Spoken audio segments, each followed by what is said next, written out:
Kyrie ada kemungkinan ke Lakers nggak musim depan? Oh, kalau dia tidak menciptakan beef atau seolah-olah rivalitas ini, siapa sih yang ngomongin Dillon Brooks? Siapa yang mau ngomongin Dillon Brooks?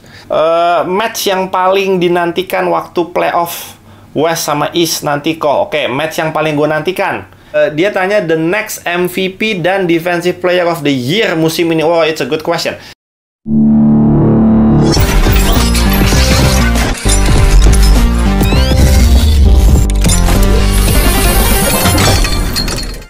Ngobrol NBA episode 49. Sudah hari Jumat, sekarang sudah jam 4. Tadi sekitar jam 3, sekitar sejam yang lalu gue membuka sesi Q&A di Instagramnya @AuthenticID. Tapi karena gue nggak pegang handphone, kebetulan tim gue pegang datanya dalam 1 jam. Gue mau cek ada berapa banyak yang bertanya di story yang tadi gue post sejam yang lalu. Ada berapa? 78. Oke, ada 78 pertanyaannya seperti biasa. Dalam 1 jam 78. Ya, kalau story itu kan bisa 24 jam ya. Ya mungkin sekitar 150 pertanyaan lah nanti sampai dengan story-nya hilang gitu. Jadi 78 pertanyaan saya nggak mungkin bisa jawab dalam satu episode, tapi mungkin hari ini karena udah hari Jumat juga, nanti ngeditnya gue juga pengen nggak mau terlalu ribet juga. 12 pertanyaan lah. Coba kita pilihin ya nanti. Tim gue akan pilihin pertanyaannya yang akan di forward ke handphone saya sekarang. 12 pertanyaan yang akan kita jawab Q&A-nya di episode Ngobrol NBA kali ini. Tapi sebelumnya, gue juga mendapat titipan dari tim saya yang lainnya lagi. Aduh. Oke, ini hari ini kita ada restock kaos King James. Gue kemarin promosiin King James, sekarang King James lagi, tapi ini versi yang berbeda. Ini yang mereka juara di tahun 2020. King James-nya lagi ngisep cerutu dan bawahnya ada tulisan King-nya. Ini waktu itu kita rilis pas abis mereka juara, abis tahun 2020 di bubble. Ini lakunya gokil ini. 700 pieces mungkin langsung laku pada saat itu, tapi permintaannya terus ada, minta di restock. Nah, hari ini kata tim saya sudah tersedia lagi, walaupun nggak banyak, cuma 30 pieces hari ini gue sediain. Jadi nanti linknya gue taruh aja ya di deskripsi video ini di baris pertamanya. Teman-teman bisa akses di baris pertama nanti.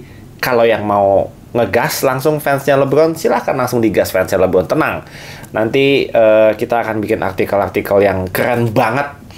Dalam waktu dekat ada artikelnya Luka Doncic. Gue sudah jadi desainnya Luka Doncic. Gue nggak bisa bocorin di sini, tapi gue janji dalam waktu dekat nanti akan ada di Instagramnya @3xot_id. Gue akan umumin desainnya Luka Doncic. Gue yakin pada suka, mudah-mudahan, karena sudah banyak banget yang nungguin fans-fansnya Luka Doncic. Gue udah janji dari bulan Februari, sekarang udah mau akhir Maret. Akhirnya selesai juga. Penuh pengerjaan dan penuh pemikiran yang sangat-sangat beribet kalau ngerjain Luka Doncic, karena gue nggak mau setengah-setengah. Luka Doncic is generational talent yang kalau gue bikinin kaosnya nanti gue maunya pasti jadinya akan keren. Jadi tungguin Senin atau Selasa gue umumin desainnya di Instagram ya. Oke, kita langsung tanpa babi ibu lagi, sudah tidak ada promo-promo lagi ya. Oke, kita akan langsung membahas tentang beberapa hal yang ditanyakan sama followers gue di Instagram. Ini pertanyaannya, jujur aja gue nggak siapin materinya, nggak siapin jawabannya, karena gue juga nggak tahu pertanyaannya apa. Ini baru di forward barusan. Jadi ini benar-benar spontan. Teman-teman kalau yang mau menambahkan dari jawaban gue ini, yang tentunya pasti tidak lengkap gitu ya, teman-teman bisa tambahin di kolom komen. Gue akan sangat-sangat appreciate kalau kita bisa berdiskusi di kolom komentar. Kita saling respect satu sama lain. Oke, tidak ada jawaban benar, tidak ada jawaban yang salah. Ini pure dari opini dan pendapat kita. Pendapat itu boleh ambil dari angle A, angle B, atau angle yang C. Jadi kita saling respect aja. Masing-masing angle itu pasti punya sudut pandang dan punya pemikirannya masing-masing. Oke, yuk langsung yuk. 12 pertanyaan ya. Oke. Yang pertama dari Slim Budi. Oh, dia namanya mungkin Budi dan dia badannya slim, atau saya nggak tahu. Oke, dia menanyakan, ini ada 2 pertanyaannya. Kok bisa 2 gini? Oh, oke, digabungkan karena pertanyaannya related. Oke, dia menanyakan beef Dillon Brooks itu wajar atau gimana kok? Baru ngikutin NBA sejak bubble. Soalnya kayak kelihatan banyak omong doang. Actionnya gitu aja, nggak se-special omongannya. Gue mungkin udah bahas sedikit ya pas di episode Q&A di episode sebelumnya. Ada juga yang menanyakan tentang Dillon Brooks. Gini, kalau sudah banyak yang mempertanyakan tentang beef antara Dillon Brooks dan Draymond Green atau Dillon Brooks dan Golden State secara garis besar gitu ya. Itu berarti cara marketingnya dia berhasil loh. Iya nggak? Buktinya ini ada yang nanya. Kemarin ada beberapa yang nanya. Banyak sekali yang nanya tentang Dillon Brooks. Kalau dia tidak menciptakan beef atau seolah-olah rivalitas ini, siapa sih yang ngomongin Dillon Brooks? Siapa yang mau ngomongin Dillon Brooks? Dia statistiknya nggak jelek, tapi nggak wah banget gitu ya. Shootingnya juga kadang-kadang on-off. Kadang persentasenya bagus, kadang persentasenya ancur-ancuran. Defense-nya juga kadang mau, kadang enggak gitu. Tapi ketika dia menciptakan satu rivalitas dan beef yang banyak ngomong lah, banyak inilah, orang jadi tahu kan siapa itu Dillon Brooks. Itu yang mau dia lakukan. Dia mau supaya orang notice dia dengan cara apa? Ya dengan cara ini. Ya dengan cara main bagus juga. Cuma dengan ini, dengan dia melakukan bacotan-bacotan yang sebenarnya kadang menurut gue juga agak lebay, ya itu bikin kita jadi ngomongin dia. Itu bikin kita jadi tahu siapa who the hell is Dillon Brooks. Itulah yang membuat pemain-pemain kayak gini tuh bisa mendapatkan attention dan mendapatkan mendapatkan perhatian dari fans, dari orang-orang yang tadinya nggak minat sama sekali dan nggak tahu siapa itu Dillon Brooks, akhirnya tahu. Berarti kalau teman-teman nanyain ini, berarti marketingnya dia berhasil. Ini kan ujung-ujungnya marketing.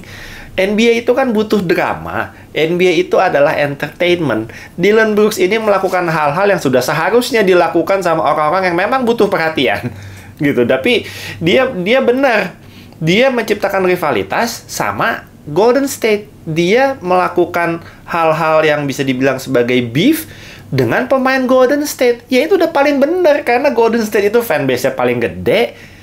Tim dengan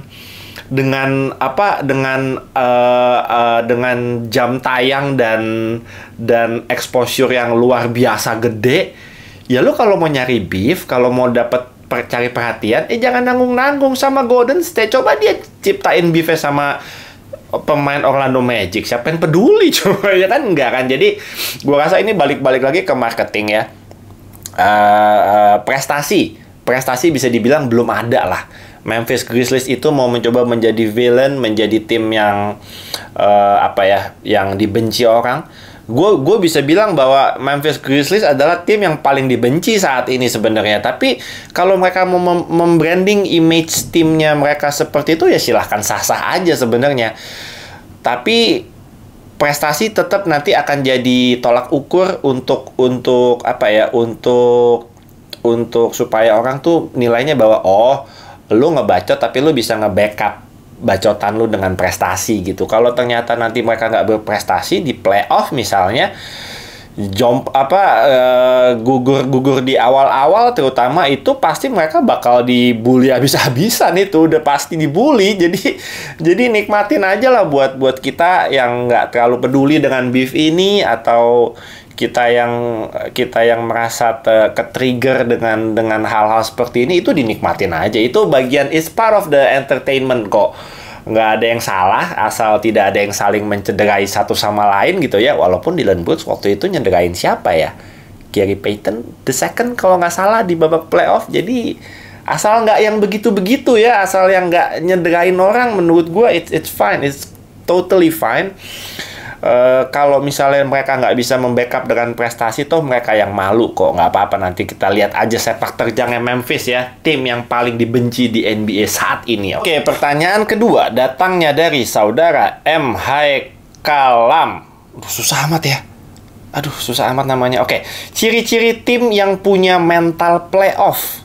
apakah Sacramento Kings juga punya ciri-ciri kayak gitu? Oke, kita kalau ngomongin tim yang punya mental di playoff itu pasti teman-teman yang pertama kali terpikirkan adalah nama-nama seperti Golden State Warriors. Kita nggak usah bahas panjang lebar, tapi Golden State itu sudah jelas. Dynasty ini sudah punya mental championship mentality yang tidak usah diragukan lagi. Tim chemistry-nya, sistemnya, cara organisasi ini bisa meng-create satu ekosistem yang saling bersinergi dengan sangat baik, itu menurut gue sudah tidak perlu diragukan lagi. Tim-tim di East misalnya kayak Milwaukee Bucks yang sudah pernah juara dan masih punya core player yang sama, itu pasti mentalnya sudah sangat teruji dan sangat terasah karena mereka sudah pernah melangkah jauh, sudah pernah gagal berkali-kali di babak playoff, dan mereka sudah akhirnya bisa jadi juara. Itu mentalnya sudah benar-benar ditempa itu di playoff gitu. Tim-tim kayak Boston Celtics yang musim lalu gagal, musim ini pasti mereka tidak mau gagal untuk 2 kali. Itu pasti mentalnya sudah terasah dan paling nggak sudah semakin matang. Nah, kalau tim kayak Sacramento Kings, saya tidak meragukan mental dari coachnya. Mike Brown itu paling tidak sudah pernah merasakan juara, sudah tahu bagaimana kerasnya babak playoff gitu ya, dan apa yang dibutuhkan oleh tim untuk bisa survive di babak playoff. Itu gua nggak takut kalau soal Mike Brown gitu ya.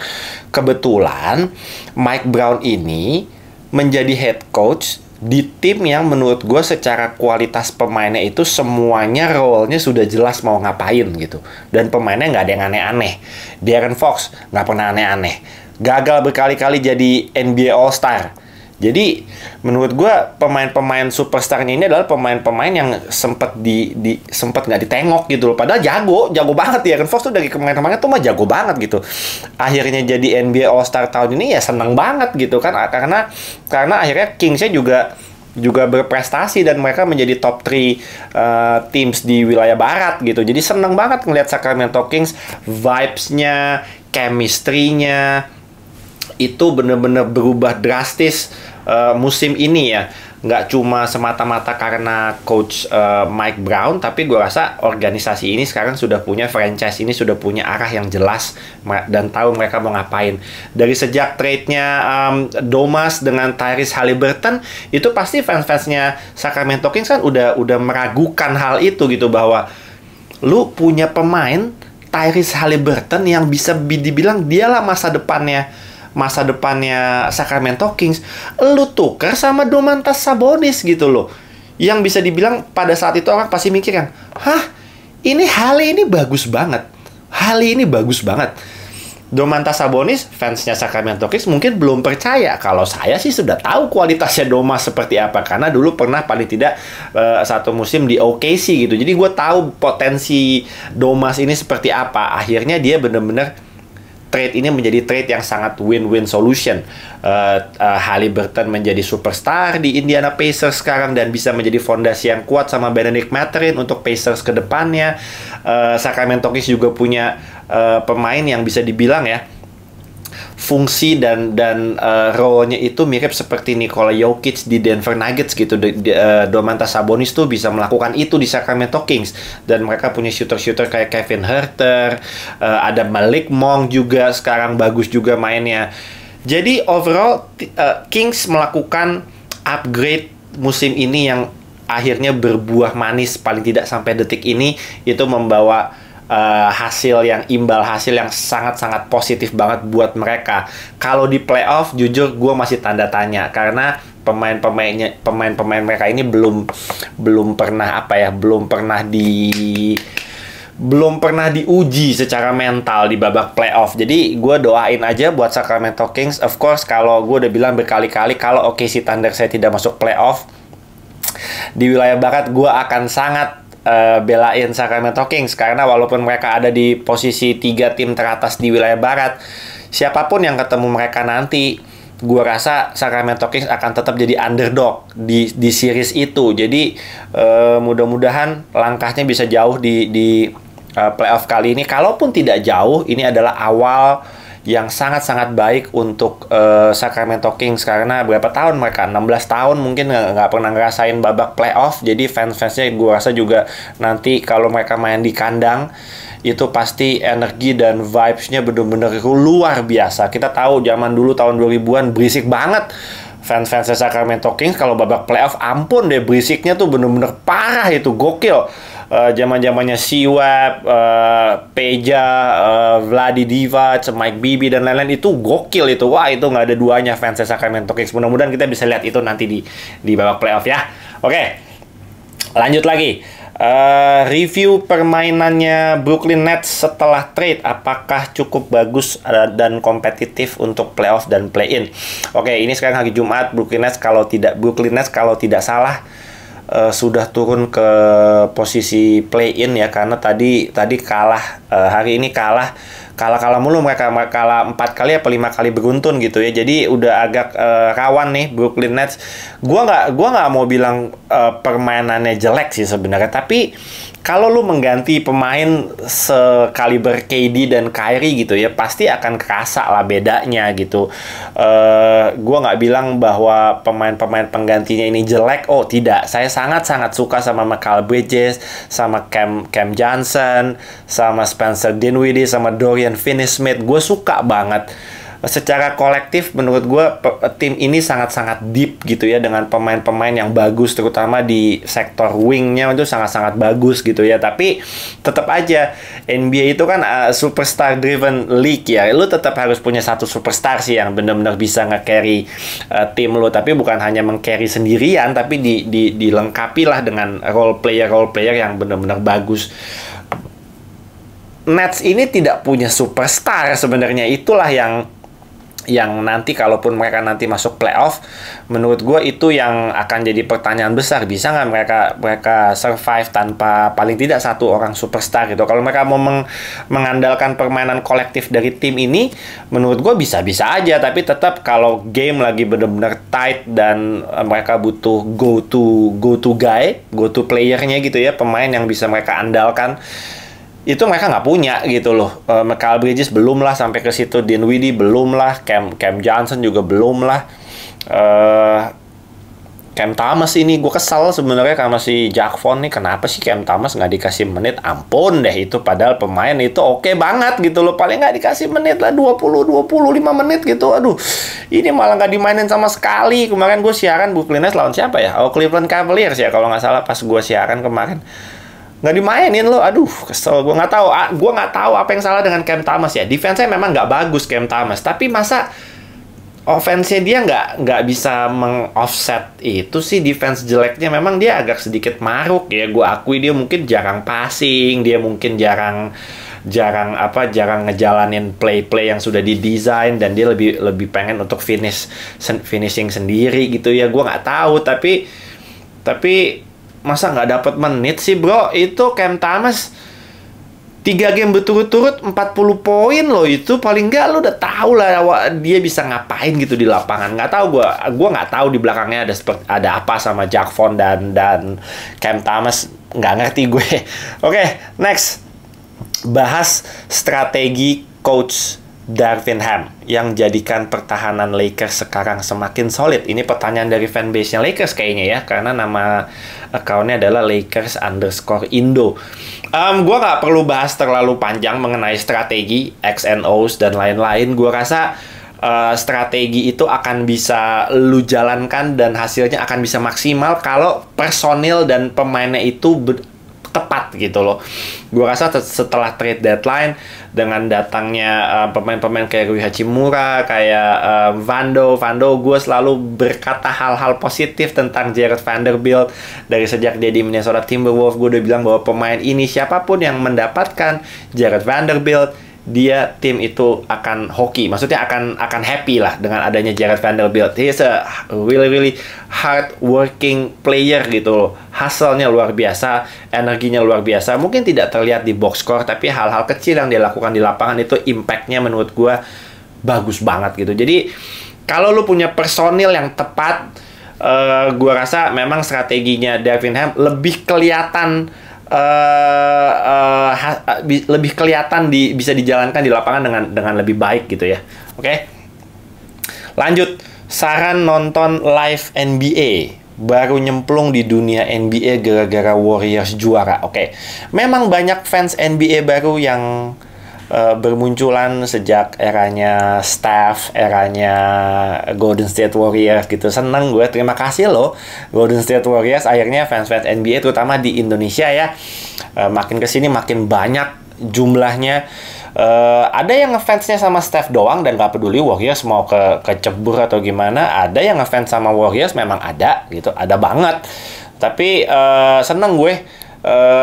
Warriors ini benar-benar bisa mengekspand jumlah fans NBA di Indonesia terutama ya, karena memang sangat-sangat menyenangkan nonton Golden State Warriors ya. Oke, saran nonton live NBA ini maksudnya nonton di TV ya kali ya maksudnya ya. Oke. Seperti teman-teman tahu kalau saya siaran di video.com, di Champions TV, Moji itu sudah kemarin pas gue siaran dikasih tahu sama timnya MTech, dikasih tahu bahwa kayaknya di Moji sudah tidak ada lagi karena nggak tahu deh, pokoknya saya nggak bisa ngomongin terlalu detail, tapi sepertinya di Moji nggak akan ada lagi tayangan NBA. Jadi adanya di Champions TV dan di video.com. Teman-teman kalau yang mau langganan NBA League Pass juga mungkin sekarang, kalau baru mau mulai langganan sekarang, mungkin harga League Pass-nya, harga biaya langganannya mungkin harusnya udah semakin lebih murah ya, karena jumlah game-nya sudah nggak sebanyak dari awal musim. Tapi kalau ditanya worth it atau enggak, sangat-sangat worth it langganan NBA League Pass atau langganan di video juga. Nanti pasti playoff kita akan tayangkan semua, nggak semua mungkin ya, tapi mudah-mudahan most of the games kita akan tayangkan. Itu sih kalau mau nonton live NBA, saya nggak menyarankan nonton di illegal streaming platform ya, nggak boleh saya menyarankan nonton yang ilegal seperti itu. Jadi ya kalau mau nonton yang legal-legal aja, karena pasti feature-nya juga dan kepuasannya juga pasti akan berbeda ya dengan yang ilegal gitu. Oke. Roster Suns yang sekarang with KD and without KD kok jomplang banget, nggak sih? Lebih unstable daripada roster lamanya. Well ya mau gimana ya, KD itu kan datang, tapi lo harus membayarnya dengan pemain-pemain kayak Mikal Bridges, kayak Cam Johnson. Itu pemain-pemain yang impact-nya sangat besar untuk Phoenix Suns gitu ya. Tapi sekarang ya mudah-mudahan kita doain aja yang terbaik buat KD, bisa sembuh tepat waktu nanti sebelum babak playoff, karena ya mereka mengorbankan pemain kayak Mikal Bridges dan Cam Johnson untuk seorang KD sih, menurut gue ya KD nggak mungkin bisa dilewatkan begitu saja lah gitu. Jadi kalau KD-nya nggak main dan mereka sudah nggak punya lagi Mikal Bridges dan Cam Johnson, ya pasti menurut gue akan lebih unstable. Itu udah jelas gitu. Tapi nanti kalau pas KD-nya udah main ya nanti kita lihat lah akan seperti apa Phoenix Suns. Gue tetap merasa mereka kuat sekali, apalagi di babak playoff nanti. Mudah-mudahan bisa melangkah jauh, dan kasihan si Pitri kalau nggak menang lagi. Aduh si Pitri, kalau ketemu Milwaukee Bucks lucu mungkin nanti di final ketemu rematch antara Milwaukee Bucks dan Phoenix Suns. Mudah-mudahan si Pitri bisa balas dendam ke Milwaukee Bucks tahun ini ya. Gue pengen sih si Pitri punya cincin, man. Kasihan man, si Pitri itu. Ya kasih lah satu lah. Ya mungkin ini kesempatan si Pitri terbaik menurut gue untuk dia dapetin cincin. Warriors lagi goyang. Ya Warriors kalau di playoff ya gue nggak tahu bakal goyang apa nggak, tapi sekarang lagi goyang gitu. Denver juga lagi goyang belakangan ini. Memphis lagi goyang.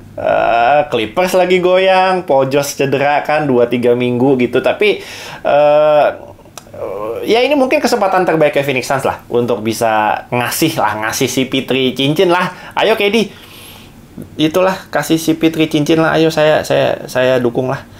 Oke, lanjut ya. Orlando dan OKC bakal mana duluan yang meledak? Wah, saya sih pengen dua-duanya meledak. OKC mungkin tahun ini lebih cepat meledaknya daripada Orlando Magic ya. Dalam artian di overachieve lah di atas ekspektasi semua orang. Mungkin OKC itu lebih overachieve dibandingkan dengan Orlando Magic. Orlando Magic juga nggak jelek-jelek amat kok, nggak terlalu terpaut jauh dengan posisi yang 10 sekarang di babak play-in, walaupun kayaknya kesempatannya udah tipis banget untuk masuk ke play dan gue rasa mereka udah nggak ngoyo lah pengen masuk ke babak play-in gitu. Tapi mudah-mudahan gue doain dua-duanya bisa meledak. Of course OKC saya musim ini kalau teman-teman ketik di YouTube gitu ya, oke, pakai keywordnya ini aja, OKC scary gitu ya. Nanti keluar tuh semua video-video yang menunjukkan atau meng-highlight kenapa OKC akan menjadi tim yang sangat-sangat menyeramkan untuk tahun-tahun yang akan datang. Itu teman-teman bisa tonton di situ juga. Senang gue. Tapi kalau Orlando Magic juga gue salah satu hot take gue waktu sebelum season ini mulai, gue bilang gue pengen banget Orlando Magic paling tidak bisa menembus babak play-in. Sayangnya sekarang sudah berat sekali. Tapi paling nggak udah kelihatan Magic itu potensinya seperti apa. Shout out juga buat Markelle Fultz yang musim ini akhirnya bisa bermain dengan sangat baik. Dan dia bisa bermain di atas 50-an games kalau nggak salah, di mana musim-musim sebelumnya dia selalu cedera. Tapi musim ini Markelle Fultz itu menurut gue salah satu comeback story yang gue sangat happy ngelihat dia bisa mendapatkan rumah baru lah di Orlando Magic, dan dia bisa perform layaknya seorang first pick gitu, yang dia dibilang adalah dia pemain yang draft yang bust lah, karirnya juga nggak akan bisa bersinar lah, tapi dia buktiin paling tidak di musim ini dia oke banget mainnya. Markelle Fultz keren. Orlando Magic juga keren banget. Paolo Banchero keren banget. Oke, lanjut. Ini masih banyak gak sih pertanyaannya? Ini udah berapa lama weh?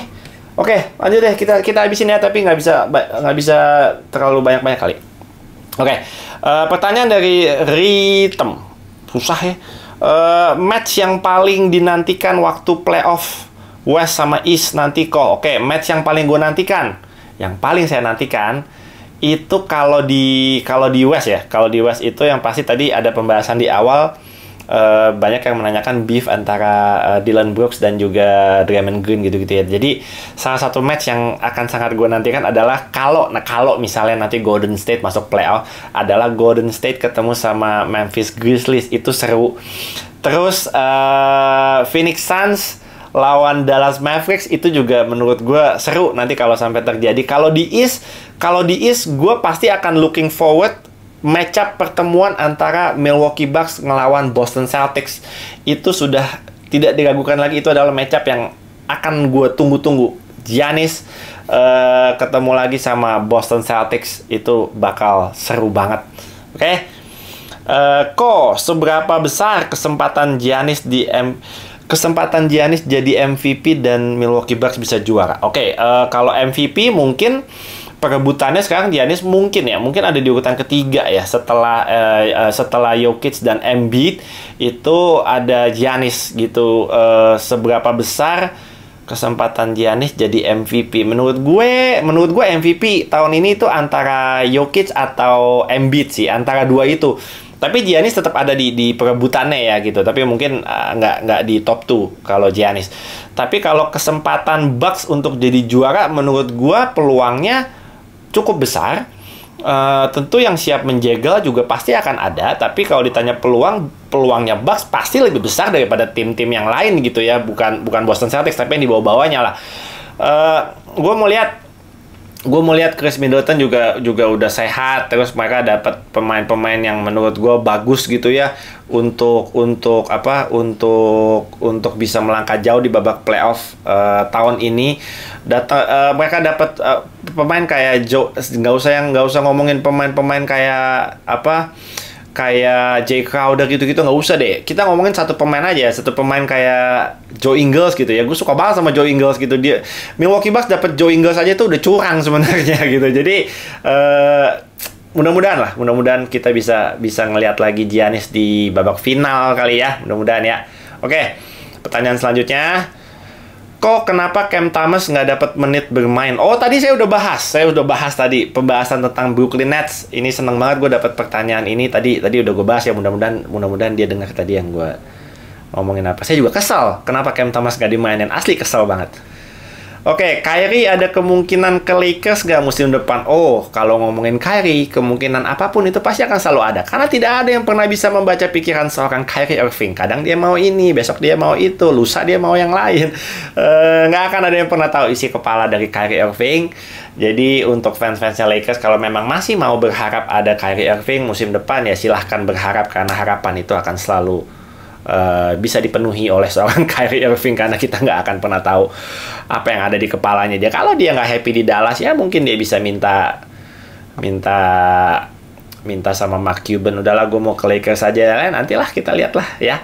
Oke, ini pertanyaan terakhir ya, udahan kali ya, udah banyak lama banget ini. Ini pertanyaan terakhir ya, gue akan coba bahas apa nih, dari Hang Le Q, bagus ya namanya. Dia tanya the next MVP dan Defensive Player of the Year musim ini. Wow, it's a good question. MVP tadi gue udah mention. Kalau menurut gue itu antara Embiid atau Nikola Jokic gitu ya. Jokic menurut gue musim ini statistiknya juga luar biasa. Seperti musim-musim sebelumnya gitu ya.